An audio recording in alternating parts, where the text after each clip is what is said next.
Hi, everybody. Welcome back to another Second Breakfast podcast. I'm Andy Roth, alongside Phil Duvall. Say hi, Phil. Hi, everybody. There he is. And today, what we've got on tap today is another episode of Project Melway. Project Melway, Yes, brought to you by...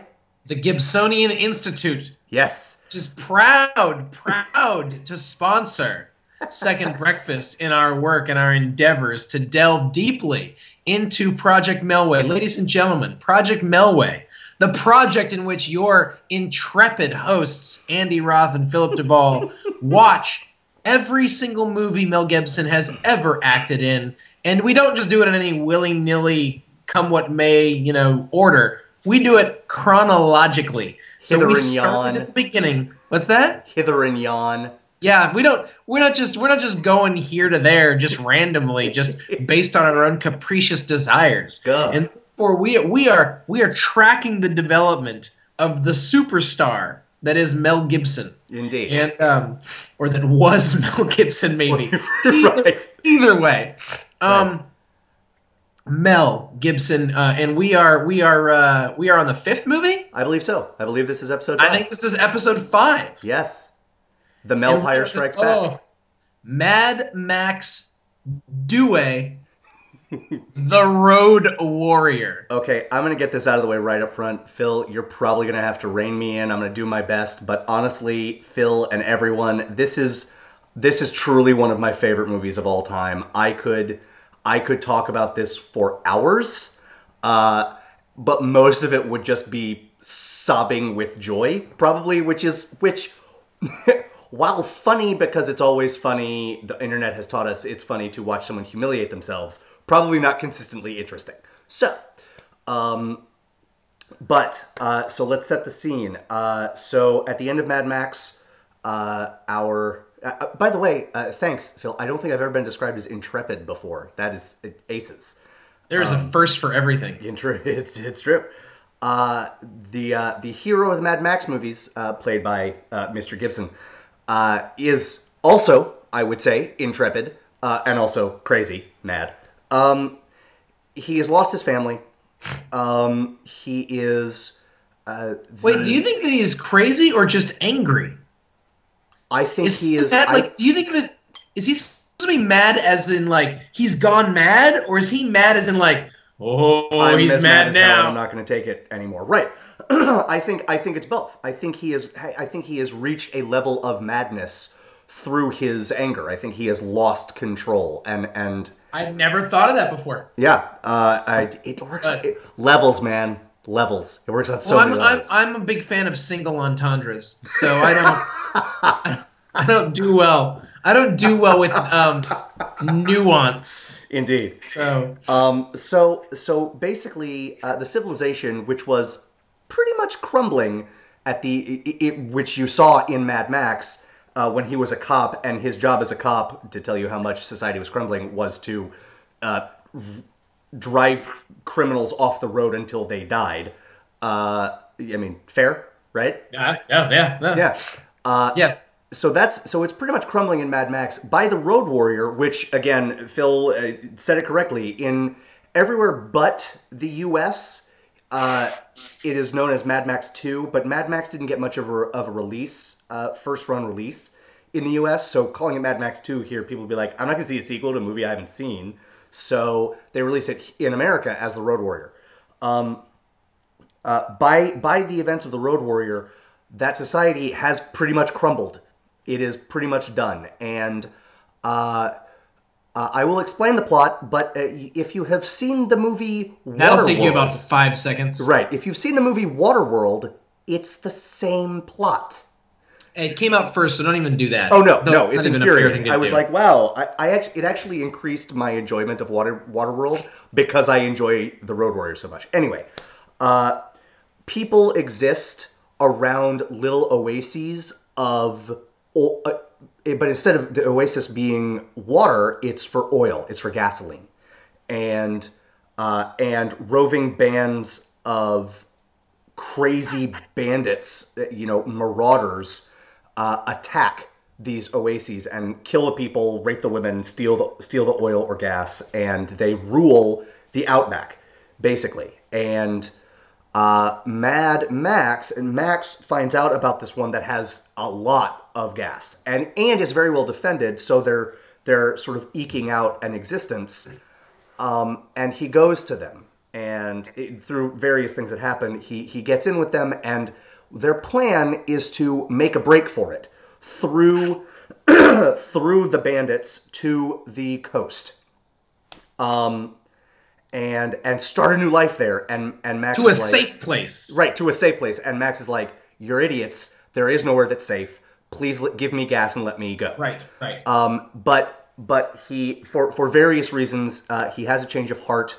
As the opening narration, which I will get to in a minute, as the opening narration has it, he says it was there in the outback or something to that effect that he learned to live again.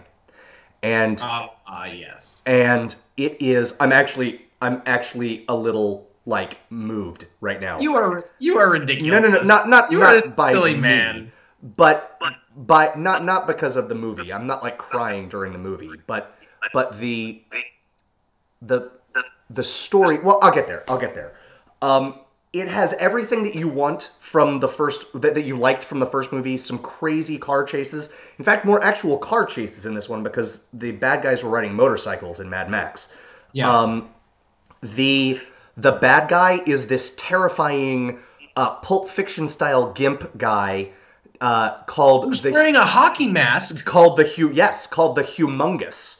Before Jason ever wore a hockey mask. 1 year before Friday the 13th Part 3 came out, Yep. This movie came out. So you had a bad guy in a hockey mask who is terrifying. He is the terrifying. Humongous. His name is the Humongous. This should give you an idea of the level of subtlety this movie reaches. There's a bad guy who's basically wearing nothing but a loincloth and a hockey mask, and he's ginormous and hugely muscular and terrifyingly muscular, and he's called the Humongous. Yes. Just to give you a sense of the level of careful subtlety with which our director and writer George Miller works. I truly love this movie. I do not love it for its subtlety. Just to get that right out of the way. Also, he sounds a little like Cookie Monster. He does. Well, yes, and he's very here's the deal. I will walk away.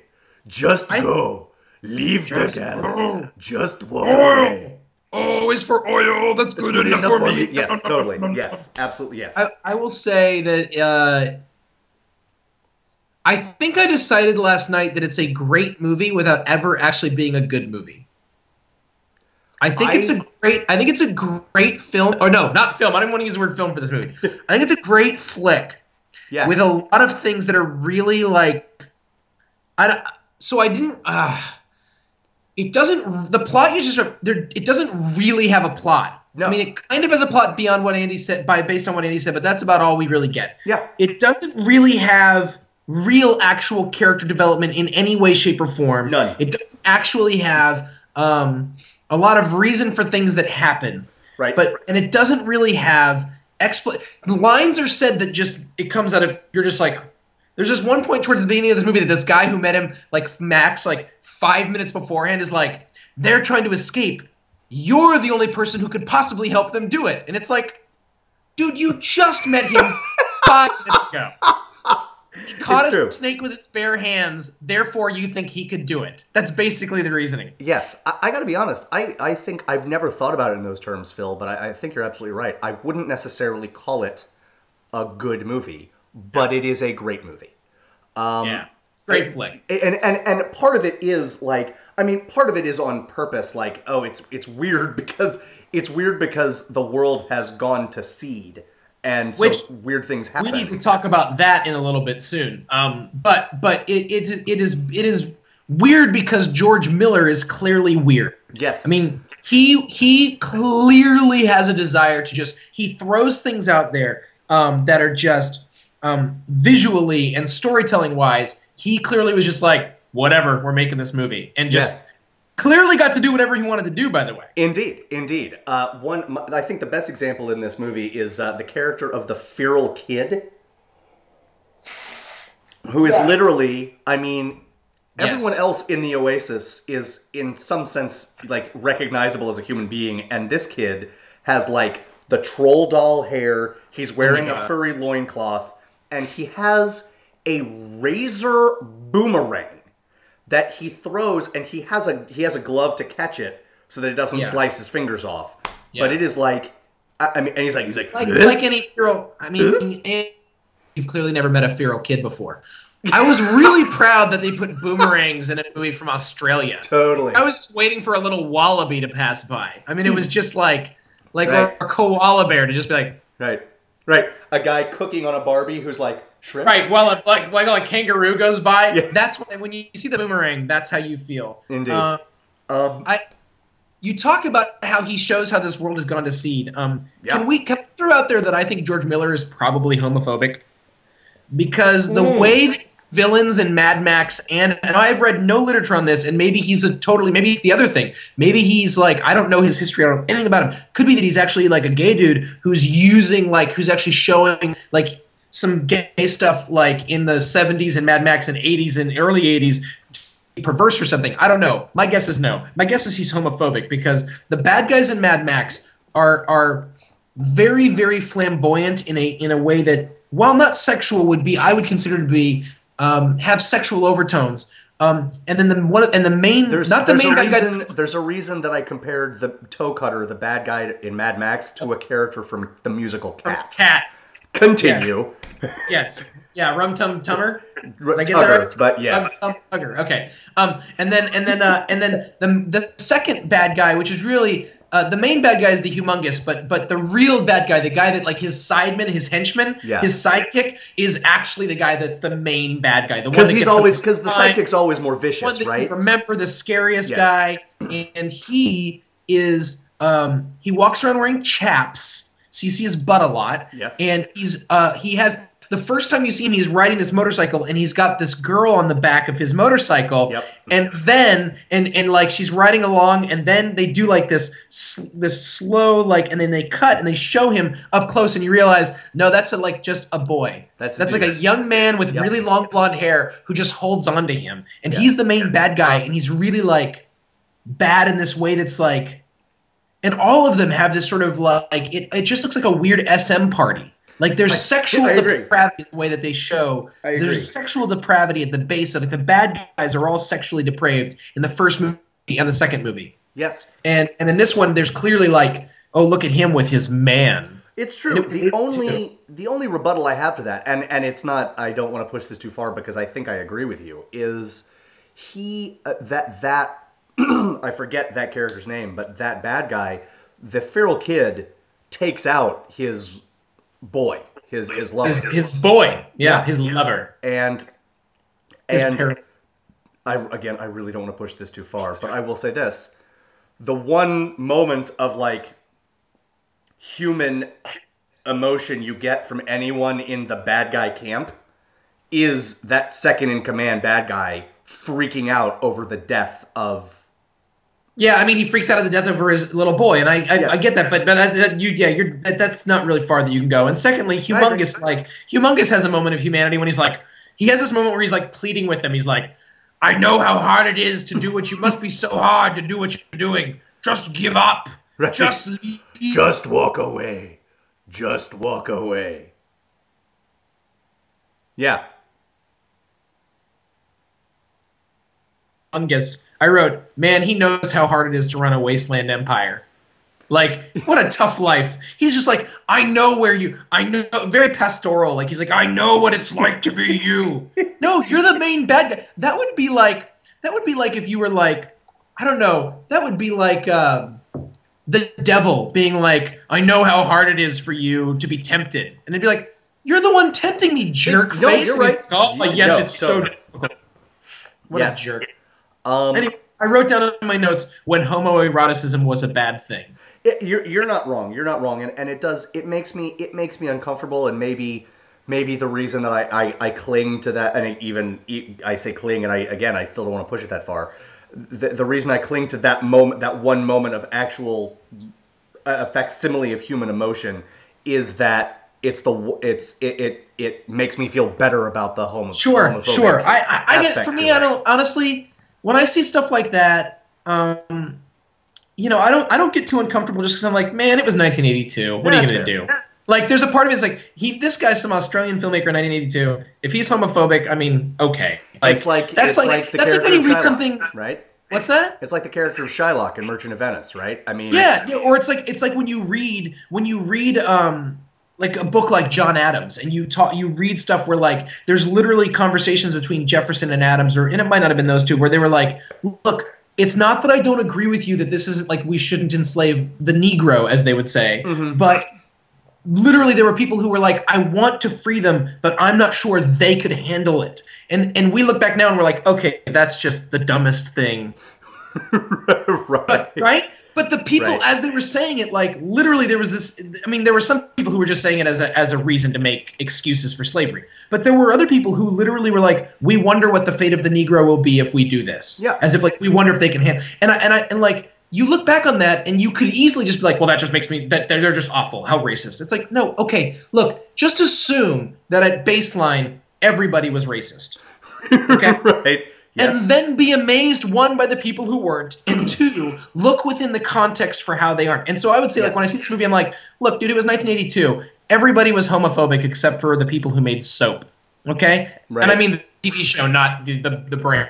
Right. I mean TV show. I mean there were like 5 people in America or in the world that weren't homophobic in 1982. So you know, so like no big deal. No worries. No worries. It is what it is. But it's worth mentioning. But the homoerotic imagery goes into the imagery of the bad guys, which I want to say the thing that makes this movie great for me actually is the imagery. It's the imagery.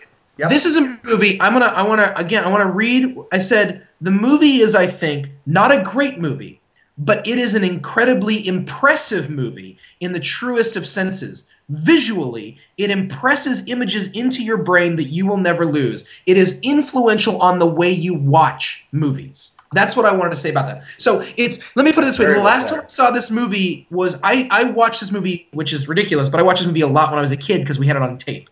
I never had seen Mad Max, but I had seen Road Warrior a bunch of times. In fact, I didn't even know which one came first because we were one of those families. We had it just at Road Warrior, so I didn't know it was the second one. Right. Yeah. Anyways, I was watching it, and I guarantee you, I have not seen this movie in probably 20 years. Like really seen it, watched it all the way through. And I was amazed by how much I remembered. I was amazed by how little of a plot there was and how it was really not that good of a movie. But I was also amazed by like how much stuck with me and how visceral these images were. Yes. And that this guy is like a masterful when it comes to creating images. Like you watch this movie, 1, you will never be bored.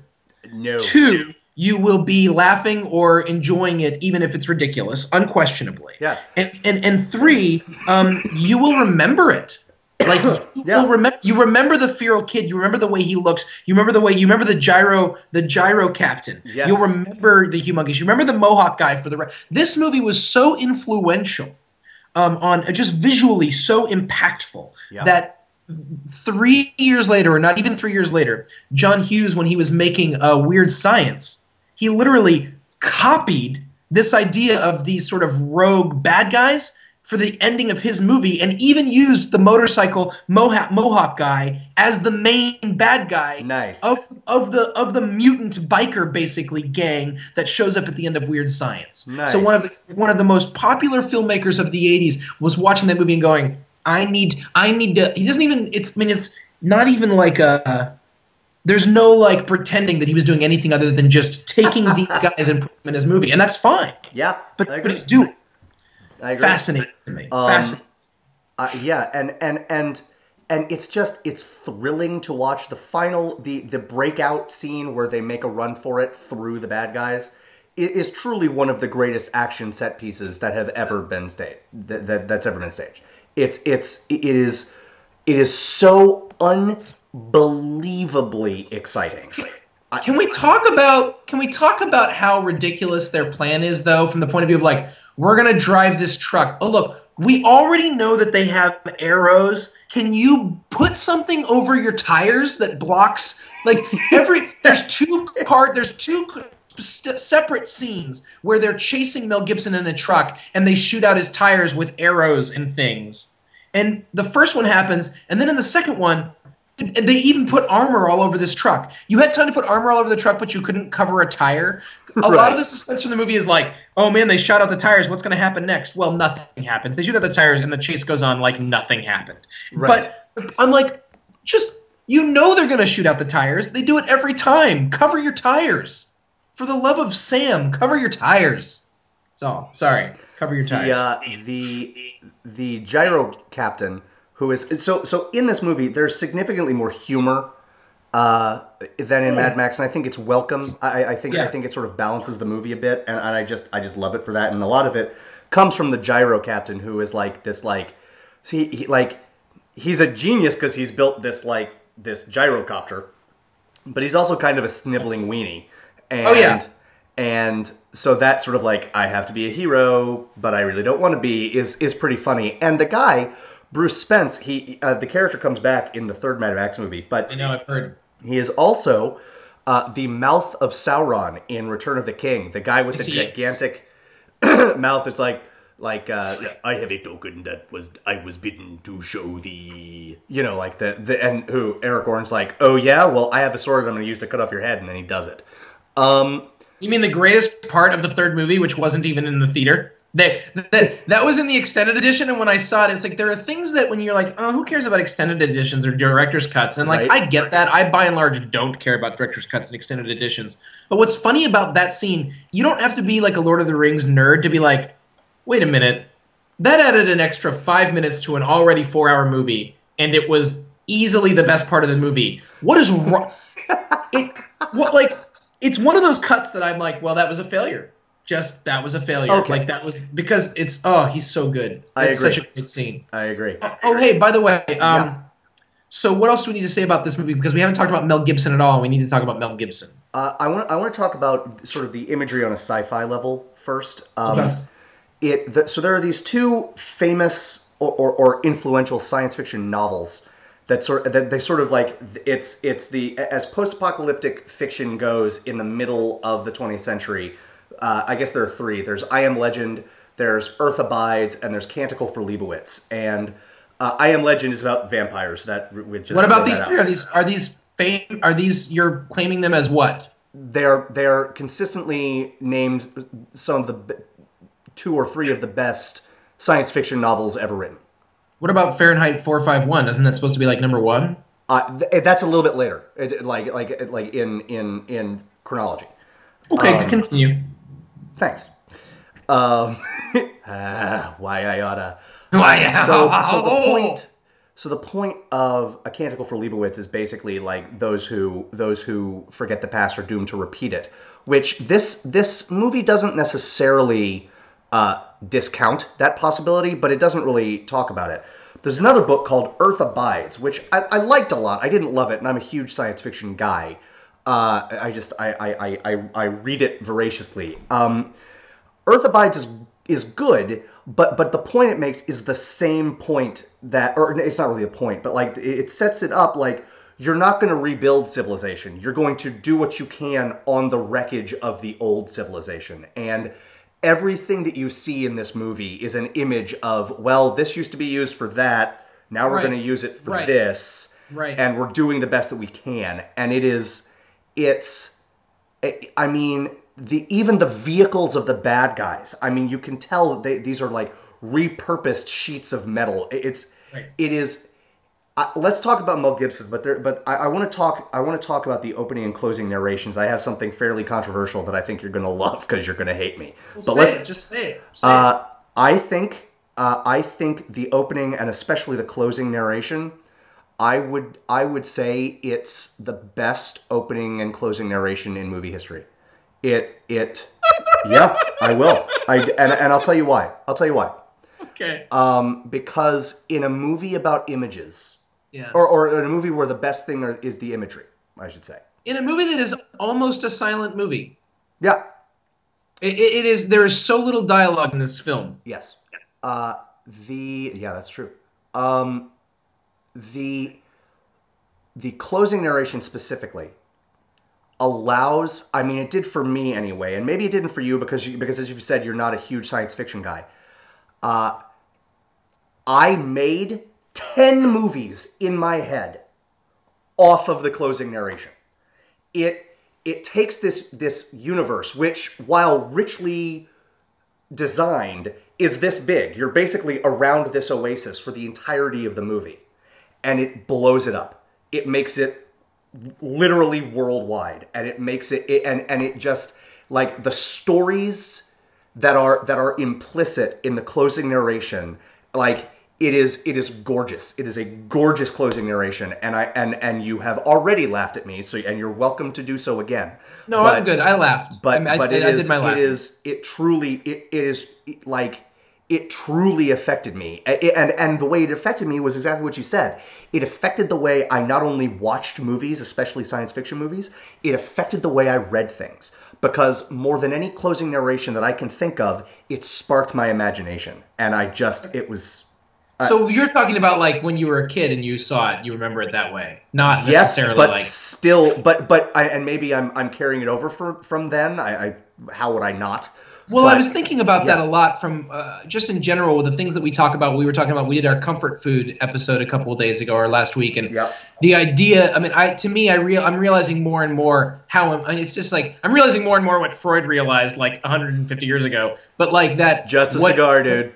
It's just a cigar. Unless you're Bill Clinton, but I'm realizing more and more that, like, the moments of when we were kids and the things that we got into when we were kids are the things that, like, have this thing that had, like, there's this like this feeling, this deep feeling of, like, there's this reservoir of images and ideas and emotions and feelings and beliefs that sort of well up from when we were kids, and we're always touching back to that. Mm-hmm. And so I wonder, because watching it as an adult, I'm like, the narration in and of themselves were fine. The beginning and the ending, I would actually agree with you. The ending one especially, I almost felt it belonged to a different movie.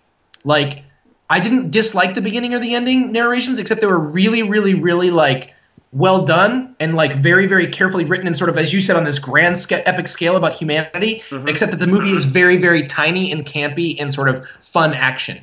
And so to me, it was a totally a different tone. But as you said, if the point of that is to inspire, like when you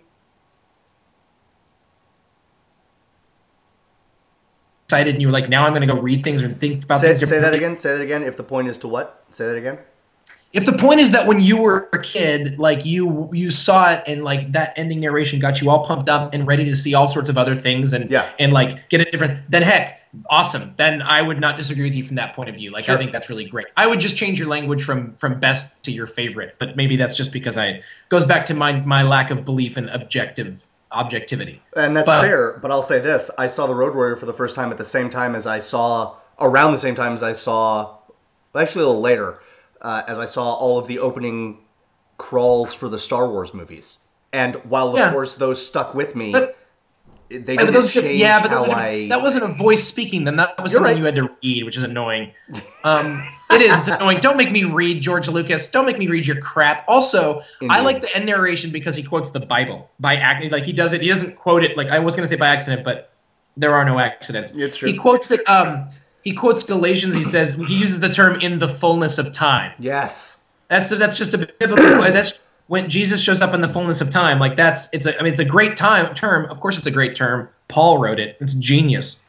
But I loved that. I was like, oh, I see how you roll. I see how you roll, George Miller. It's taking from here and there. I love teasing, but I really did enjoy watching this movie. I think it's eminently watchable you and I were both waiters, and you remember there were wines, when we were learning about wines, there were wines that you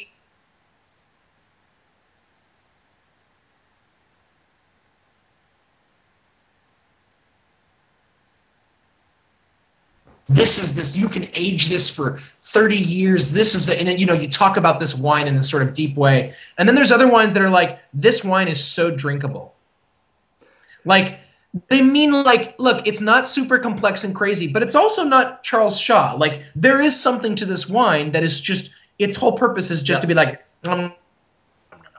Indeed. And I sort of feel like that's the Road Warrior. The Road Warrior is like a film version of, like, nom nom nom nom nom nom nom. It's just drinkable. True. It's a drinkable wine. I don't think I disagree with that. With that. Let's talk about Mel, because we're coming up on 30 minutes and we haven't really discussed him as an actor in this movie. Han Solo plus Quint equals Mad Max in this film. I Han Solo love that. from Star Wars plus Quint from Jaws. He even does the thing where they're all discussing blah blah blah blah blah blah blah, and he whistles and he's like, I'll drive your car. I'll drive that tanker. I'll drive that tanker. I'll drive that tanker. It's like that. I'll catch your fish for you, and I'll skin her too. You know, like, right. I'll find your fish, but I'll catch her and I'll kill her. Yeah. For 10. Yeah. Totally. It's the same thing. It's the same thing. And in the Han Solo thing, it's the whole thing. He's like, I'm just here for the gas. I'm not here. Listen, I'm not. Well, if money is all you desire, then right. It's that. I mean, it's that exact. It's that. And then they were like, and there's so many like. This was just like a pastiche of all these other different things, which is fine with me. It doesn't bother me at all. Yeah. I mean, we're postmodern, man. That's how we all roll now. But I mean, it is seriously like I was just like he is that guy. He is the guy who's been through it all and doesn't really care and who's out for himself, but who's also the guy who's like, no. There's one point, by the way, where they're going to drive the truck away. Now he's crashed his car. Yeah. He drove off by himself and crashed his car. And got caught doing something, and like he shouldn't have been found, but he did, and he was very dumb, and he crashed his car, and he gets like wrecked. Just his body is wrecked. He's got like one eye open like this, and he's like, and he's limping, and he comes back, and they're getting ready to do the thing, and he's like, I'm gonna drive the rig, and the other guy's like, and the main guy, the captain of the right, the leader of the Oasis, yeah. You've got to be kidding me! You're not going to drive the rig. Look at you! You couldn't even walk 10 feet. And he goes this whole gives him this whole thing, and then Road Warrior's Mad Max's rebuttal is, you and I both know I'm the only one who can do this, or some line like that, just like, come on, you and I both know I'm the one who's driving this. Like, I'm right, and the guy just goes. The guy just hands him the keys, and that's the end of the argument. Right. It's like, what? Well, right, but at the same time, as you're watching the movie, you're also like, well, he's got you there, dude. Max has got you there. I guess I don't feel that way. The first time he drove the truck in, they wrecked the truck, then they fix it all up, and then he drives off and gets killed, or almost killed, and like flipped and like all that. Like, I'm like, you know what? Maybe he's not the only guy that can do this. Maybe there's somebody out there we should be thinking about that can drive this truck. Like the crazy old dude in the army helmet? Really? Is he going to be the guy that drives the truck? To be clear, what he had to do was drive a truck straight down a road without veering off it for as long as possible. While people fire things at him. Right, and that's true, but that was his whole thing. Well, yes, but... Also, it had to be him. We find out in the end why it really had to be him. Exactly. Yes. But I don't think he realized that. That's a very interesting question. Do you think he realized it? No. No, I don't. I don't think there's any reason for me to think he realized it. No. Or maybe he did. I don't think he reacts like it's a surprise to him, though. That's what I'm saying. I think he does, because he walks over and checks and is like, oh. We'll leave it at that. Let's just leave. And that's a perfectly valid way to read that. I read it differently. I mean, he does walk over and check, but I read that moment differently. You read it incorrectly. That's what I was going to say. How much, speaking of movies that Walking Dead has just straight up ripped off, how much has the Walking Dead TV show ripped off from this movie? Oh, God. Yes. The way that they build the shelter and that the people live inside of this thing. The whole third season of Walking Dead is basically like, I never knew that. I didn't think about it until I saw this again. I was like, oh, Road Warrior. Also, I mean, they both asked the question, by the way. The idea they asked these post-apocalyptic movies. We talked about them with zombies before, but this is like a zombie movie in a sense that it's asking this question, which is that I find really interesting, which is there something beyond survival? Like you were talking about, you were talking about in the science fiction movies or science fiction books. You were talking about it's not about rebuilding. It's about what can we survive off or what can we use. But going beyond that, even like what is the point? Just to live, or is the point something more? Is the point to survive or to live? As we create communities, we have to ask the question: what is the point of that community? Yeah. Which is a really good question, by the way, because I've been thinking a lot about this. we live now in communities and cities and towns and in places that exist because they exist because they exist. And we move there because we've heard things about them, but there doesn't seem to be specific intention around a lot of cities. We just live there. And there's no real sense of community in most American places anymore. And the wonderful thing about having to start from scratch with these people,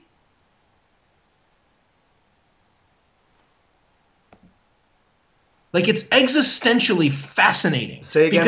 Say again. The thing that's good about starting from scratch. It's existentially fascinating because they have to consider what it means to even be a community. They have to decide what the purpose is. But they start with survival, but they then, once survival is even not even secured, but just even remotely attained, the next question is what kind of, or even then, by what means do we attain survival?